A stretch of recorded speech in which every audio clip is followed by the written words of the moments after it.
การณ์หลอนที่ผมจะนำมาเล่าในวันนี้เป็นเรื่องของหอพักแห่งหนึ่งที่อยู่ย่านบางแสนในตอนนั้นเป็นหอพักที่เพิ่งสร้างขึ้นมาใหม่แต่กลับต้องพบเจอกับเรื่องราวหลอนๆจนเจ้าของเรื่องต้องย้ายออกจากหอนั้นในที่สุดเรื่องราวจะเป็นยังไงไปติดตามรับฟังกันครับ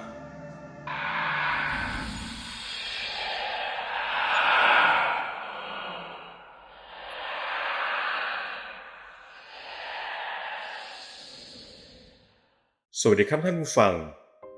ยินดีต้อนรับเข้าสู่รายการเรื่องเล่าหลอนก่อนที่จะไปฟังเรื่องเล่ากันในวันนี้ขอให้เพื่อนๆได้โปรดกดไลค์กด Subscribe เพื่อเป็นกำลังใจให้ช่องของเรากันด้วยนะครับถ้าพร้อมกันแล้วก็ไปฟังกันได้เลยครับเรื่องนี้ผู้เล่าไม่ได้ระบุชื่อไว้นะครับเขาได้โพสต์ไว้ในเว็บพันทิปโดยผมจะหยิบยกมาเล่าในรูปแบบของเรื่องเล่าหลอนกับเรื่องที่มีชื่อว่าหอพักสยองใจกลางบางแสนย้อนกลับไปปี 2549 ตอนนั้นผมเข้าเรียนมหาลัยใหม่ๆผมสอบเข้าได้ที่มหาลัยแห่งหนึ่งแถวบางแสนจึงต้องไปเช่าห้องอยู่โดยหอนี้เป็นหอที่เพิ่งสร้างเสร็จใหม่ๆผมจึงเป็นคนแรกที่ได้ใช้ห้องนั้นตอนที่เข้าไปอยู่ยังมีกลิ่นสีจางๆอยู่เลยครับห้องที่ผมอยู่นั้นอยู่ชั้น2ด้านหนึ่งติดฝั่งทางเดินอีกด้านติดกับทางเชื่อมไปอีกตึกหนึ่งทำให้ห้องของผมค่อนข้างเป็นส่วนตัวและเงียบสงบผมจึงชอบห้องนี้มากแต่ก็มีหลายเหตุการณ์ที่ทำให้ผมต้องย้ายออกโดยผมจะแบ่งออกเป็นเรื่องๆนะครับโดยเหตุการณ์แรกตอนนั้นผมอยู่กับแฟนสมมุติว่าชื่อมุกช่วงนั้นผมทำงานพิเศษเป็นลูกมือร้านกรอบรูปที่อยู่แถวหน้ามหาลัย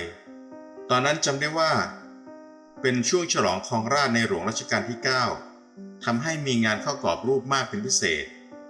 ผมจึงต้องทำงานร่วงเวลากลับหอตี 4 ตี 5แทบทุกวัน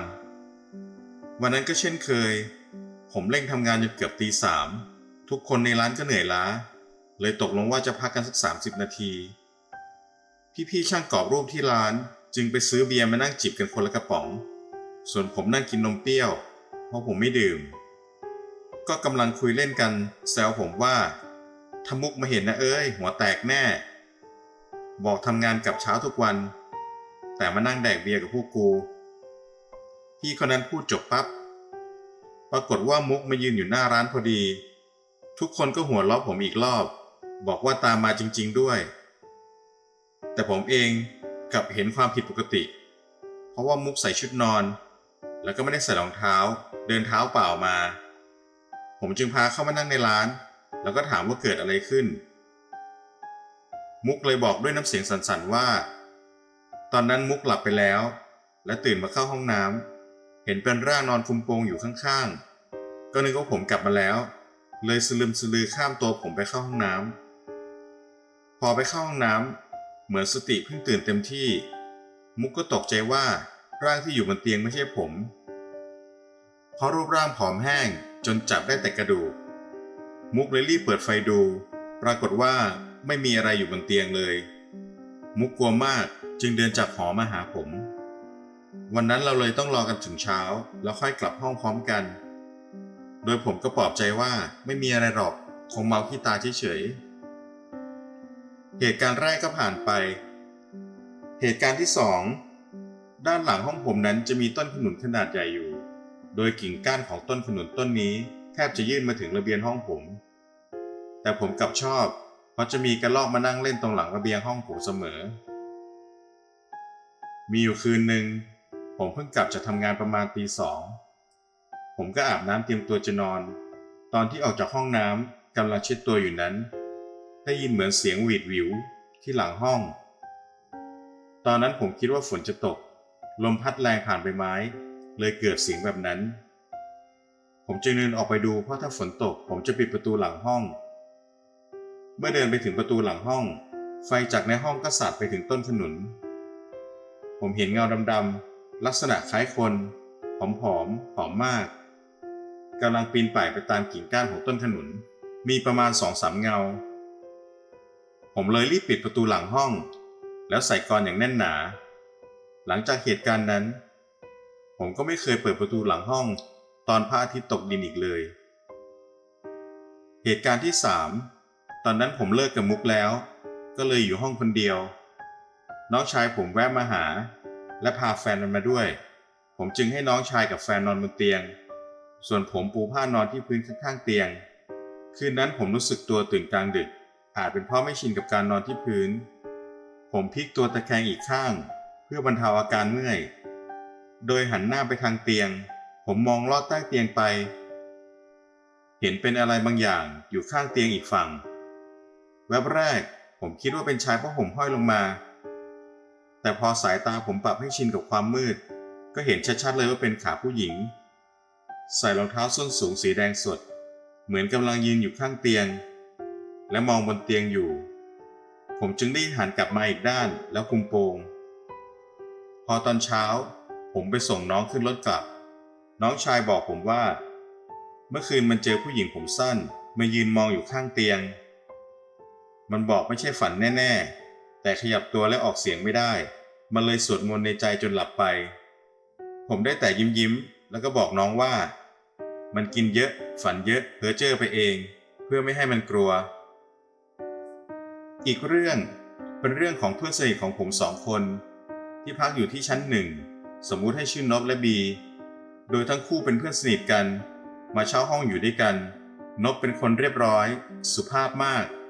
ส่วนบีจะแสบซ่าคืนหนึ่งในช่วงปิดเทอมนพตื่นขึ้นมากลางดึกเพราะมีเสียงเคาะประตู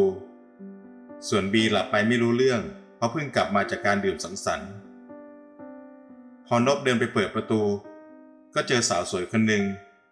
จำได้ว่าชื่อเปิ้ลเป็นดาวคณะและเป็นนักท่องราตรีตัวยงเปิ้ลเช่าหออยู่ชั้น1เหมือนกันแต่อยู่อีกเฟสหนึ่งต้องเดินข้ามทางเชื่อมไปเปิ้ลมาเคาะประตูโดยสภาพที่เมามากพยายามจะเข้ามาในห้องให้ได้คงคิดว่าเป็นห้องของตัวเองนพก็พยายามไม่ให้เข้าห้องและพยายามบอกว่าผิดห้องแล้วแต่คงจะเสียงดังไปหน่อยเลยทำให้ผู้ชายที่อยู่ห้องถัดไปจากห้องนพประมาณ 3-4 ห้องเปิดประตูออกมาดูและเดินมาบอกว่าเปิ้ลเป็นเพื่อนของเขาเองเดี๋ยวเขาดูแลต่อเองแล้วผู้ชายคนนั้นก็ประคองเปิ้ลเข้าห้องไปวันต่อมานพได้เล่าเรื่องสาวสวยคนนั้นให้เพื่อนๆได้ฟังหลายคนก็แซวนพว่าเป็นลูกผู้ชายตัวจริงบางคนบอกเสียดายโอกาสดีแท้ๆโดยเฉพาะบีบอกว่าทำไมไม่ปลุกกูถ้ามีแบบนี้อีกปลุกกูนะเดี๋ยวกูดูแลเองก็คุยสนุกสนานกันไปตามภาษาผู้ชายแต่มีเพื่อนคนหนึ่งนั่งเงียบหน้าเสียแล้วถามว่าแน่ใจนะว่าเป็นเปิ้ลดาวคณะนพก็บอกแน่ใจสิเจอกันแทบทุกวันเพื่อนคนนั้นก็ช็อกไปแล้วก็บอกว่าเปิ้ลเสียชีวิตไปหลายวันแล้วตั้งแต่สอบเสร็จวันแรกเปิ้ลประสบอุบัติเหตุทางรถยนต์ระหว่างเดินทางกลับบ้านมันรู้เพราะแฟนมันเรียนคณะเดียวกันกับเปิ้ลพอรู้แบบนั้นพวกผมทุกคนก็ตกใจโดยเฉพาะนพวันรุ่งขึ้นพวกผมทุกคนเลยรวมตัวกันไปทำบุญให้เปิ้ลเพราะแต่ละคนพูดจาแทะโลมไว้เยอะส่วนผู้ชายที่ประคองเปิ้ลไปต่อจากนพพวกผมก็ไม่รู้ว่าคืนนั้นเกิดเหตุการณ์อะไรขึ้นรู้แค่เพียงว่าเย็นวันนั้นพอพวกเรากลับมาถึงหอก็เห็นมีคนกำลังย้ายของออกจากห้องนั้นไปขึ้นรถกระบะเหมือนย้ายหอแต่พวกผมก็ไม่เคยเห็นผู้ชายคนนั้นและไม่เคยเจอผู้ชายคนนั้นในมหาลัยอีกเลยและนี่ก็เป็นเรื่องทั้งหมดครับขอขอบคุณเจ้าของเรื่องหอพักสยองใจกลางบางแสนขอให้ท่านผู้ฟังใช้วิจารณญาณในการรับฟังและฟังเพื่อความบันเทิงเท่านั้นนะครับฟังคลิปนี้จบแล้ว